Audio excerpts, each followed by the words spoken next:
All right, good evening. Welcome to Choose Your Major Resources to Consider. I'm Karen Thexton. I'm a college counselor at Trinity Christian Academy in Addison, Texas, and I'm joined by Ben Troxler. He is working for Youth Science, and he's going to be able to share some information with us about the major choice selection. The idea of choosing a college major for our students at our high school can be really stressful and anxiety inducing. What we find is a lot of times students will come back from a visit with a family member that they haven't seen for a long time, and their family member has peppered them with questions about, oh, you're getting ready to start looking at colleges. What's your major? What are you interested in? What do you want to study in college? And for a lot of students, they don't have a great way to evaluate that information and evaluate those choices. So tonight we have Ben, and Ben's going to walk us through what Youth Science offers and how that can be helpful as students are trying to develop what they're interested in and what they want to study in college. Great. Thank you so much for that. And thank you for having me. It's a real pleasure to be able to speak to you and share a little bit about Youth Science. I have been at Youth Science for about a year and a half now. So not quite a new kid on the block, but still kind of enjoying making little discoveries still as I talk to teachers and students and educators about how great Youth Science has been for them. And I'm attempting to share my screen right now. So if you'll bear with me just a moment. And hopefully, if I've done that correctly, you are seeing the slide presentation that says Youth Science Uncovering Talent for Effective Career Guidance. I see a nod from Karen, great. So I am a customer success manager at Youth Science, and my email address is there should you ever need to reach me, ben.troxler@youthscience.com. And you can see there, I've got some descriptors about myself, that I'm a numerical detective, a sequential thinker, and a blended energizer. So these are actually terms that I was equipped with a couple of years ago, having completed the Youth Science Brain Games. These are maybe things I already knew about myself in terms of what I do well by nature, but Youth Science actually gave me language to describe those. So that's the kind of information that we can uncover for students. What are those natural talents? How is your brain wired, and what are ways you can describe that? So to talk briefly about what we'll cover in the next 25 minutes or so, kind of want to talk big picture. What is Youth Science? What is it we're trying to do? How does it work? With that, we're going to talk about the brain games you complete. And I'm actually going to show you my own Youth Science results. And you can kind of get a taste of what it's going to tell you about yourself if you take it as a student. And then after that, we'll talk about how to access Youth Science if this piques your interest today, whether you're a student, whether you're a parent of a student or an educator that you might want to implement this in your own school. We'll talk about different ways to get that done. And of course, I'll be happy to answer any questions that come up along the way. So you should have access to the chat feature. So if you think of something you'd like to ask, maybe something that I say that needs a little more clarification, feel free to chat in, and I'll try to be watching that, but maybe Karen, you can also help me watch for those questions. Speaking really big picture, Youth Science actually merged this year with a company called Precision Exams. So now we actually offer several tools for students. And it's that first point on this, what we call a Bident graph, that we'll be talking about today. It's that aptitude-based guidance. What are those natural talents that can help you align to just the right career for you? And with that helps with academic advising, figuring out how to take the best classes for success.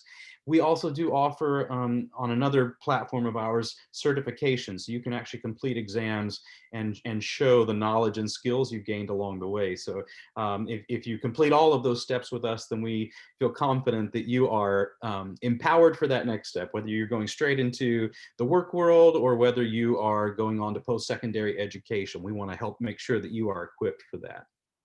So here's a little activity we often have students do. You can actually do this if you'd like, but I think you can also just imagine it too. And this is something to keep in mind. It's the dominant hand exercise. So unless you are one of those rare individuals who's ambidextrous, most of us have a dominant hand. For me, that'd be my right hand, and a non-dominant hand, my left hand. So the exercise that you can do is to write your name or write a phrase or write a full sentence first with your dominant hand. So I would write that out with my right hand. Then go back and write that exact same thing with your non-dominant hand. And if you were to compare the two experiences, probably with your dominant hand, you'd say, well, that was really pretty easy. I didn't even have to think about doing it, and the end result was pretty neat. Um, if I did it with my non-dominant hand, I would say I really had to work harder at that. I was able to get it done, but it took longer. I really had to think about it a lot more than I did with my other hand. And the end result, you could read it, but it was a little bit sloppy. What we're trying to do is uncover your natural talents, because what we want to do is find those jobs that for you are going to be like writing with your dominant hand, rather than a job that's going to be like writing with your non-dominant hand, where you're going to have to work harder. So just something to keep in mind as we go along. I'll be referring to this as we go. So part of the reason we believe that that is so important is because we have what we call a widening skills gap. Well, what does that mean? That means we've got students who are coming out of high school, maybe going on to college, and 45% of them go into the work world after college, and they say that they are unemployed, underemployed, or otherwise unfulfilled in their jobs. And that's pretty striking when we consider that employers are desperate to find talented workers. So there's a gap there. What might be causing that? Well, probably among those 45% of workers, there are people who are in jobs that are sort of like writing with their non-dominant hand. Maybe they've ended up in a job that wasn't a great fit for them. Another thing that can contribute to that gap is what we've used in the past to figure out who's got talent and how much talent. One of those historic measures of talent has been standardized test scores, so ACTs, SATs, or your just overall GPA. And what that can do is uncover that, what we call that 1 in 10 star pupil. You know, there are some people who are just naturally, they're good at school, they're good test takers, but that doesn't mean the others don't have talent. We know everyone has talent, and everyone is important in the nation's economy. So we want to help you uncover what those talents are, just beyond whether you can take a test well or not. And another tool that we've used in the past that we think may be contributing to that skills gap is that we often align students to careers based on their interests. They take interest surveys, and you've kind of got an example here where you can imagine you answer a lot of questions about how much would you enjoy building a kitchen cabinet, or developing a new medicine, or buying and selling stocks and bonds. So when someone completes an interest survey, they're telling you what they already know about themselves. And very often, those interests change, certainly from year to year. But even, if you're well rested and take it in the morning versus taking it when you're tired and at the end of the day, you're likely to get different results. So interest surveys alone don't do a really good job of uncovering that talent. That's where science steps in. So we take a series of brain games and have students complete those. Now, you notice I said brain games and not tests, and there's a reason for that. If you think about a test is something you might study for. A test is something you could do well on or maybe not so well on. A test is something that if you feel like you didn't do a good job the first time, maybe you could take it a second time and do better. That's not how science works. There's a series of brain games that we complete that kind of just measure how our minds work. There's no way to do poorly on it. This is not something you could or should study for. This is not something you would want to take a second time and hope to get better results. As long as you just try and give your best effort, we're going to uncover talents, and we're going to show you careers that you'd be a good fit for based on those talents. So to show you what I mean when I say brain games and not tests, here are a couple of examples. So this is the spatial visualization exercise.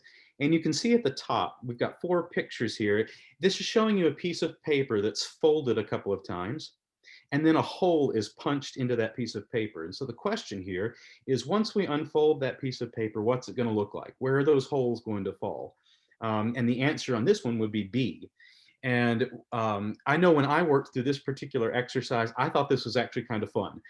If you talk to some of my coworkers, they'll say, oh, I remember that exercise. I couldn't wait for that one to be over because it just was so taxing on my brain.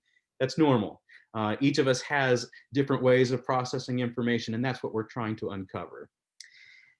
Here's another exercise. In this one, you see a series of pictures there, and they seem to be unrelated objects. But the question is to select 3 of these that you feel like have something in common. So those are the kinds of exercises you complete that uncover those talents. I'm actually going to skip this slide and go right into our results.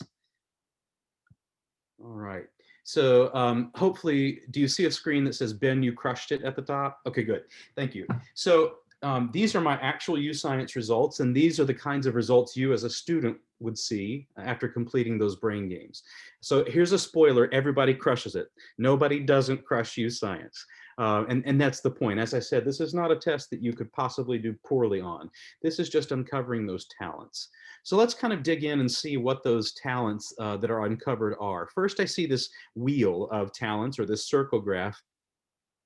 Each area of this circle graph represents a specific aptitude that I have. So for instance, in the numerical in the numerical reasoning category, I'm what's called a numerical detective. What does that mean?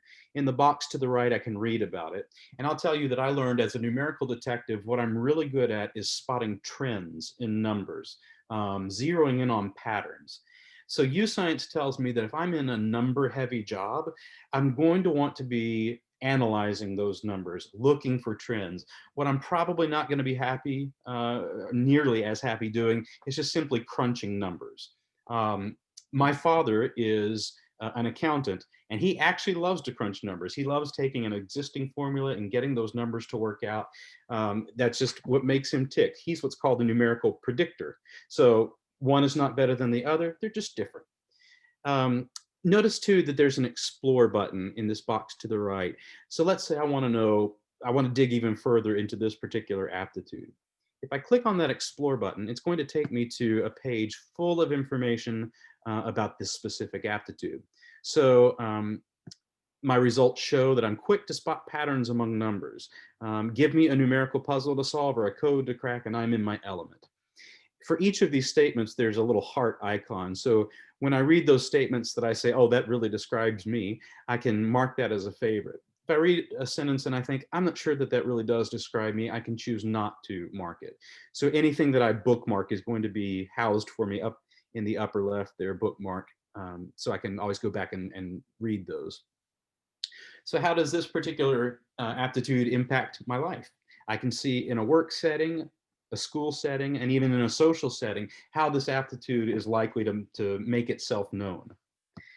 And I always like to talk about this section because when I completed U-Science, I think this is where I really had what we might call an aha moment, where I said, U-Science is onto something because this really describes me, the things I'm going to find easy and difficult. So what's going to be easy for me are things like applying accepted formulas in new ways, or conducting analysis for insurance corporations. What I would find difficult would be just ignoring those numerical patterns. Or it says down here, simple number crunching. So that's really a lot of insight for me to have as I think about what job might I want to do one day. I get tips for success about how to use this aptitude to my advantage. And then if I want to know, okay, well, what are the other types of people in this aptitude? So I'm a numerical detective, but I can also see a numerical checker. Remember, that's my father, the accountant. So those numerical checkers like to have that formula. If you really like algebra, there's a good chance you're a numerical checker. Then there's the numerical predictor. So I can read about what each of these types of people is like, how they work, what they like, what they find difficult. So maybe you can read through these descriptions and say, oh, that reminds me of my father, or that reminds me of my friend. Really a lot of information there. So there's a page like that for each of these aptitudes. I can also read about my personal approach. So this talks about how I interact with others. Just as an example, this says I'm a blended energizer. So most of us know what it means to be an introvert or an extrovert. The introvert's that quieter person, a little bit private, kind of likes to be in their own thoughts. The extrovert is the outgoing person who wants to just chat with everyone and get to know everyone. I'm somewhere in between. I've got qualities of both. I like talking to people. I love leading sessions like this, but there's also a side of me that kind of needs to be quiet, needs to be by myself, maybe just needs to sit on the couch with my dog and watch a little TV to recharge. That's some insight I have about myself under personal approach. Then I can see how I can contribute to a team. Um, there are all sorts of different types of people. You can see on the left side there are generalists, liaisons, and specialists. And then, as I was just talking about, there's introverts, blended energizers, and extroverts. I fall in the top and center because I'm a specialist. So I really like to be an expert in a particular field. And I'm that blended energizer. So I have that outgoing and that introverted quality about myself. So it's interesting to compare your results with your friends and see where they might fall. And that kind of shows you how we're all important in making a complete team. There is an interest exercise that you complete. And so with that, because we don't want to discount interests altogether. So with that, I can see that things that are artistic, investigative, and social are really what's going to be appealing to me. I'm not sure I said this. There are 11 total brain games that you complete, and they take a total of 90 minutes. So you can take those all at once. If you do want to just sit down for an hour and a half and work your way through them, that's fine. If you don't have an hour and a half and want to break it up, that's fine too. You can come to a stopping point after any exercise and log out completely. The next time you log into UScience, whether it's the next day or the next week or even the next month, you can pick up right where you left off. There's no time limit. So whenever you do complete those brain games at whatever pace you'd like to do, you'll have access to these results. So that's a lot on the aptitudes. Let's dig into probably what is most interesting to everyone, and that is the career matches. So I went to the drop-down box in the upper left, and now I see career matches. So there are about 500 careers I can review here, and they are rated from strong fit, good fit, fair fit, and weak fit. And they're sorted by strongest fit first. Notice at the top two, I've got a number of ways I can sort these, but I can look at overall fit. So that's looking at my aptitudes, those talents I have, and interests, and looking at both of those to find the best fits. But what I always encourage people to do is really compare the difference between just your aptitude fit. So these are the careers that just based on your natural talents, you'd be a strong fit for, and your interest fit. So not looking at aptitudes, just looking at interests.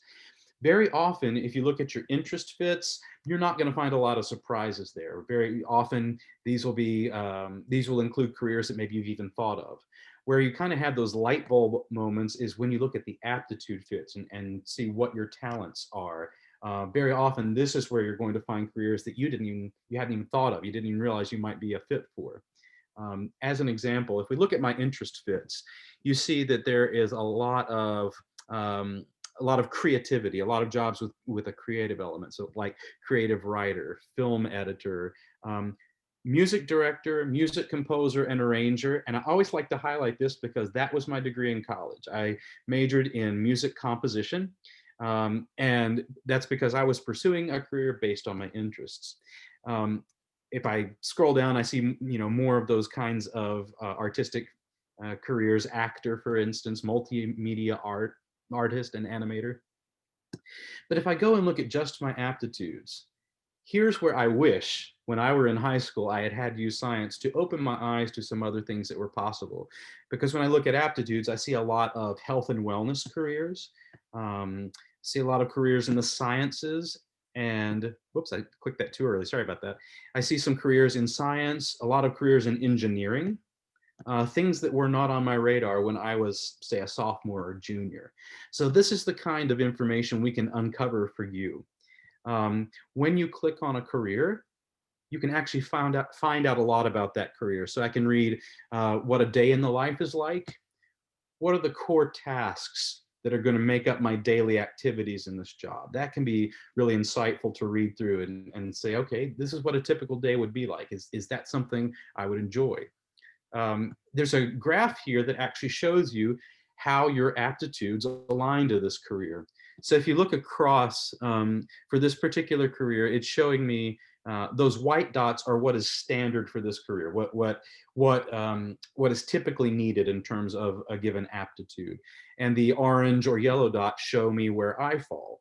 So across the board, I'm fairly closely aligned to this career. I see an area here, visual comparison speed. My aptitude falls just a little bit lower than what is normal for this career. Same thing as I look over for numerical computation and associative memory. My aptitude is just a little bit lower. That's not to say I can't do the job, but here are a few areas where for me it's going to be sort of like writing with my left hand. So that's good to know. There are also a few areas where I can see my aptitude is a little bit higher than what the career calls for. Again, that's not necessarily a bad thing, but what that tells me is in those instances, I might want to find something outside of work with an extracurricular activity or something like that where I can tap into those talents because I've got some areas where maybe this job is not going to completely make use of those talents. But overall, this is a pretty good fit. And there's a similar chart that shows how my interests align with this career. Related careers you might be interested in. So this I think is particularly helpful, not only for thinking about other careers, but let's say you've got a career in mind that you want to do, you want to pursue, and you find out it's not a strong fit or a good fit. Maybe it's only a fair or weak fit. What you can do is look at related careers you might be interested in, and maybe you'll find a closely related career that's a better fit. One example that I see often is students who want to be a veterinarian and they find out that veterinarian for them is not a particularly strong fit. If they go down to related careers, they might find something like marine biologist, which is a much better fit. But it's a closely related career. So maybe that opens their mind to maybe a slightly pivot to that job that they had in mind. So that's can be helpful. This shows you, how you get there. Am I likely to need more than a four-year degree, or will a four-year degree suffice? Will I need any kind of licensing or certification? All really helpful stuff as you plan. And here, best majors or career programs. Here is where you can look and see if this is a career I want to pursue, what are those majors that I'm going to want to pursue, and what are those related careers. So that can be very helpful as you think about what you want to pursue and maybe what school you want to go to. You can even see expected job openings and salaries across the country. So a fantastic amount of information for each career. I'm watching the time and I want to be mindful of that, but I did want to bring up one thing, and that is UScience is in the business of showing you what you would be a strong fit for. What we are not doing is telling any student that they can or can't or should not do a certain job. Let me give you an example. My brother is an actuary, so he works for an insurance company.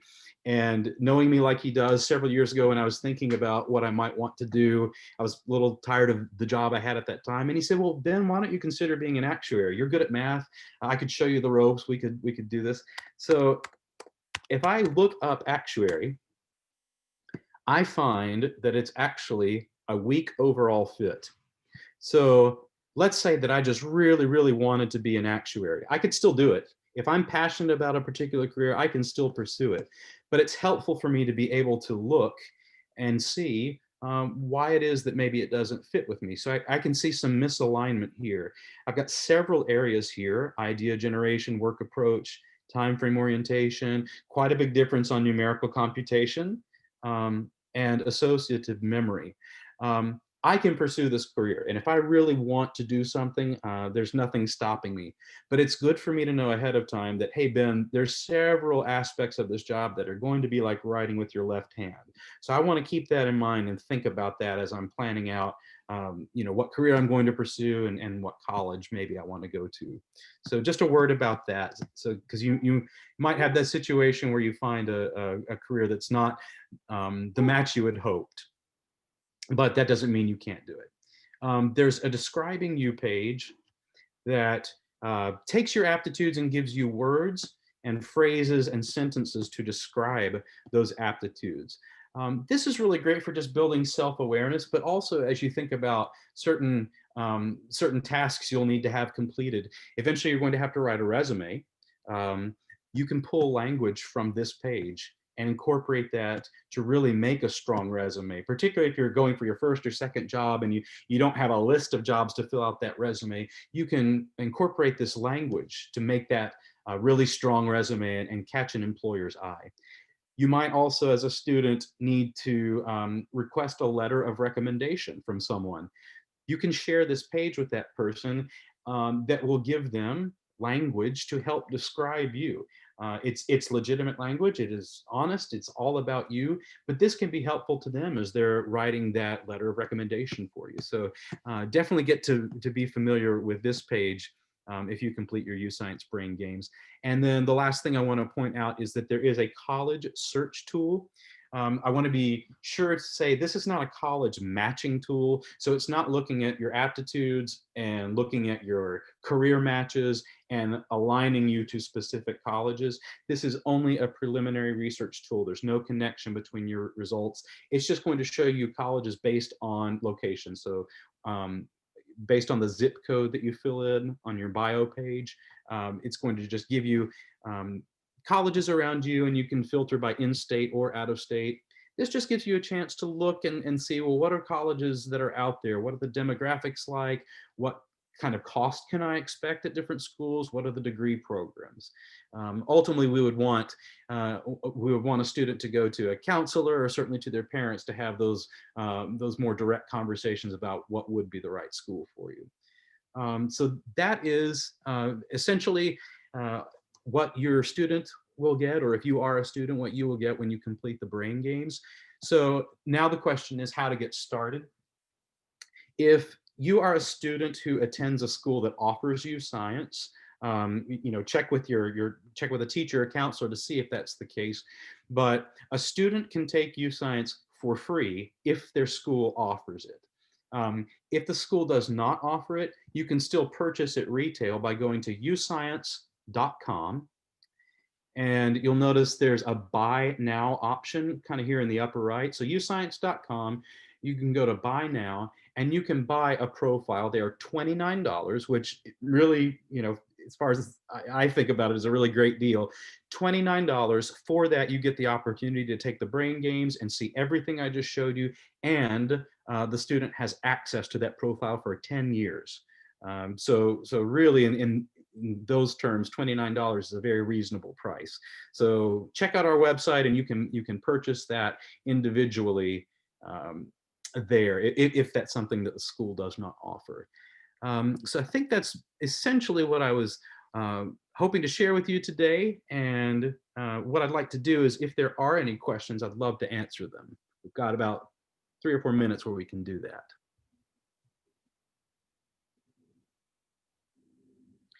While you're thinking about what those questions might be and possibly chatting those in, speaking of chat, if you do have any questions about UScience and how it works, you can always chat in to our own support team. If you go to any page of UScience, in the lower right-hand corner, there's a little blue chat icon. Click on that icon and you will be connected to a live agent, and they can answer any questions you've got about how it works, how do you purchase it, what does a school license cost? Good question.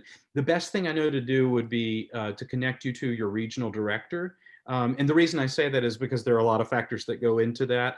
Also, we've just updated our pricing, and our regional director can give you the most up-to-date pricing. So that's not an effort to skirt the question. It's just I don't want to tell you something here and it not really be what you find out from your regional director. So if you want, feel free to contact me, ben.troxler@uscience.com, and I can get you in touch with that regional director, and you can talk about how many students you have and what your goals are, that kind of thing. Good questions, yeah. Who else has a question I might be able to answer? It looks like we've got one. How important are generic education requirements for helping one determine their career path? So I'm thinking this one is perhaps okay. If I'm going to have these education requirements in college in order to achieve a certain major, I'm guessing that that's where that's coming from. Um, I want to give you a chance to answer this, but what we're finding as students are applying to college is um, the classes that they take in high school can be helpful to gearing them towards a major, perhaps in like if you're an engineering student, maybe you're stronger in math. But the reality is a lot of students are figuring these pathways out as they are getting into college. So while it can be helpful to take specific classes to get to a career in college, it's um it's the general ed, you're wondering if how the general eds in college help. Um, Let me think through this for a second. Um, a lot of times you'll have your general ed and you'll have a few major requirements in your first and second year too that'll help you sort of either reaffirm that that's a good career choice for you, or it might steer you on another path. Very good. Yeah, we're right up on time and probably need to wrap up soon, but are there any other questions about science, how it works, what the benefits are that possibly we could answer in just a few seconds?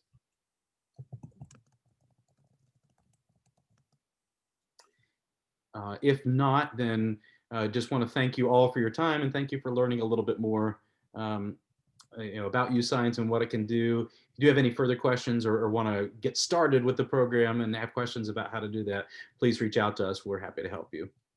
Yes, and thank you so much, Ben. I just want to reiterate that this is a real resource that our students, a valuable resource that our students have been able to use. You get so much data with it, and that's been really helpful in starting these conversations about life after high school. Mhm. Thank Yeah. you so much. We appreciate your time tonight. Likewise. Thanks, everyone. Have a great evening.